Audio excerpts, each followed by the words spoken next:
ఏంటి తిక్క తిక్కగా ఉందా?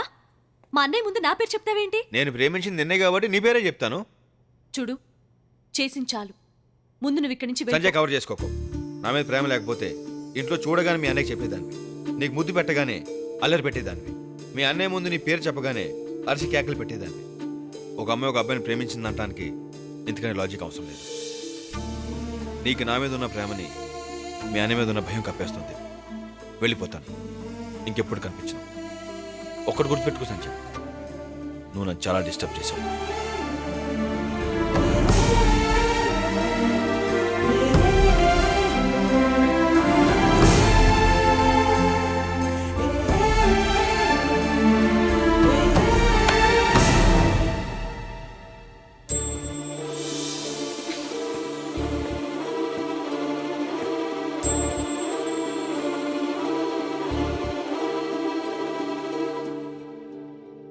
ఎక్కడికి వెళ్తావు? తెలీదు. ఇప్పుడు నేనేం చేయాలి?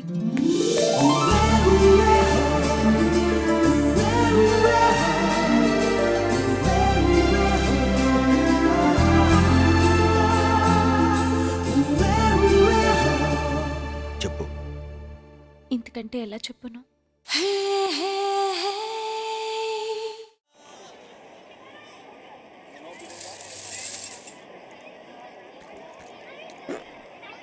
ఇది అచ్చా క్వాలిటీ సాబ్, మేడ్ ఇన్ తైవాన్. లెదరేగా? అవును సాబ్. ఓ 10 ఇవ్వు. పెట్టుకోవటానికి 10 ఎందుకు సాబ్? పెట్టుకోవటానికి కాదు, కొట్టుకోవటానికి. అయ్, దెబ్బ తగిలితే నరాలు జుబ్బుమనాలి, నోట్లో నవ్వుండాలి, రక్తం రావాలి, రహస్యంగా ఉండాలి. దానికి ఇంత కాస్ట్లీ బెల్ట్ అవసరమా సాబ్? చేసిన తప్పు కూడా కాస్ట్లీ.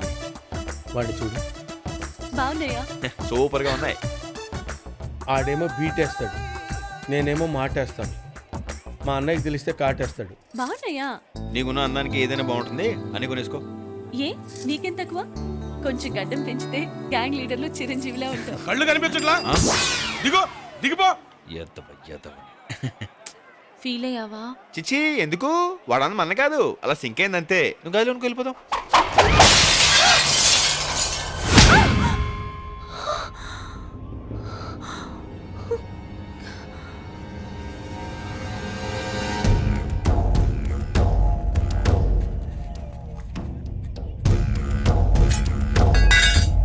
బెజవాడ, వీళ్ళ అన్నయ్య మేము సెటిల్ చేసుకోవాల్సిన విషయాలు చాలా ఉన్నాయి. అనవసరంగా నువ్వు మధ్యలో దూరావు. రేయ్, వీడిని చంపేసి ఆ పిల్లని ఎత్తుకురండి. సరే.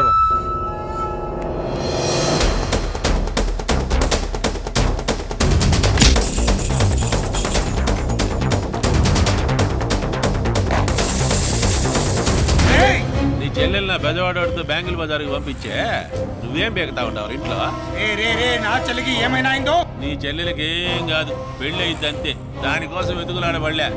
ఆ బ్యాంగిల్ బజార్కి పోయే బెజవాడోడి బాడీ కోసం వెతుకులాడు.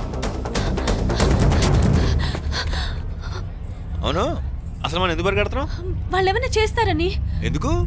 మనమే చేస్తే పోలా?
సంజా సంజా సంజా సంజా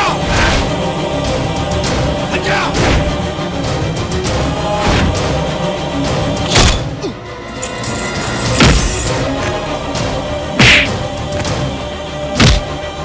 సంజా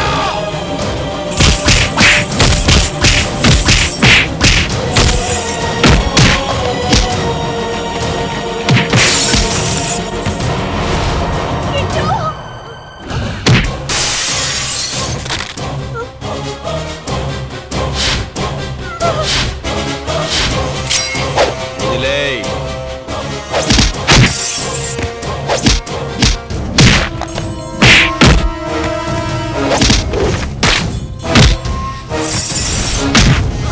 వదిలేయ్.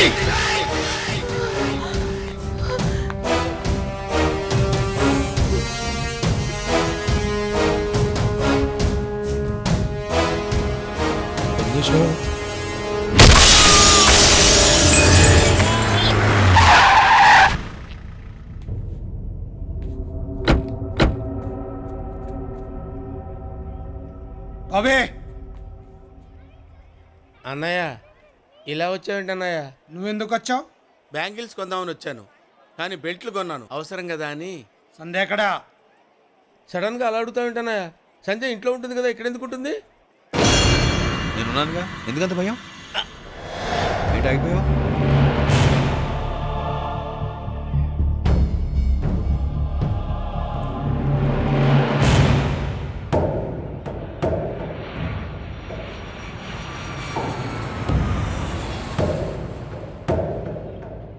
ఏం కనిపిస్తున్నాయి నీకు? ఇళ్ళు. ఆ ఇళ్ల మధ్యలోనే శ్మశానాలు సమాధులు కూడా ఉంటాయి. ఒక డబ్బున్న అమ్మాయిని లవ్ చేస్తే ఈజీగా లైఫ్ లీడ్ చేయొచ్చని అనుకుంటే ఇళ్లలో ఉన్నవాళ్ళు ఆ సమాధుల్లోకి వెళ్ళిపోతారు. ఎవడు ఏం చేసినా ఎలా బతికినా చివరకు మిగిలిది 6 అడుగులు పొడుగు 3 అడుగులు వెడల్పు సమాధి అంతే. అందులోకి ఎంత లేట్గా వెళ్తే అంత మంచిది. లేట్గా వెళ్ళామా ముందే వెళ్ళామా అనేది పక్కన పెడితే మీరు చెప్పిన చాలా ఓల్డ్ ఫిలాసఫీ. మనుషులు బట్టి సమాధి సైజు మారిపోద్ది. ఎన్టీఆర్ సమాధి 6 ఎకరాల్లో ఉంది, ఇందిరాగాంధీ సమాధి 60 ఎకరాల్లో ఉంది. ఎదవో దాపి విషయం ఏమిటో చెప్పండి. నువ్వెవరితో నేను ఎవరితో ఇలాగే మాడతాను నువ్వే మీరు చెప్పండి. తిక్కగా మాట్లాడినా తింగర్గా మాట్లాడినా నీ మీద ఇక్కడ సాఫ్ట్ కార్నర్ ఉంది, అందుకే మాట్లాడుతున్నా. నువ్వు కొట్టింది ఎవరి మనుషులనో తెలుసా? తెలీదు. జక్క మనుషుల్ని. సడన్గా ఆడాడు. స్నేహితులు తప్ప శత్రువులు లేని నాకు మొట్టమొదటి శత్రువు వాడు.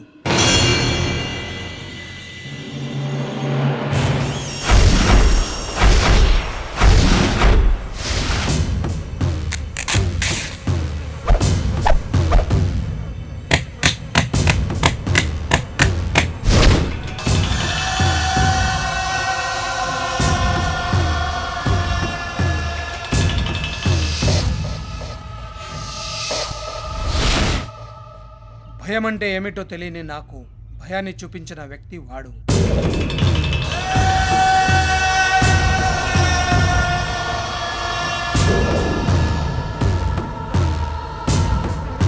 అసలు ఏం జరిగిందండి?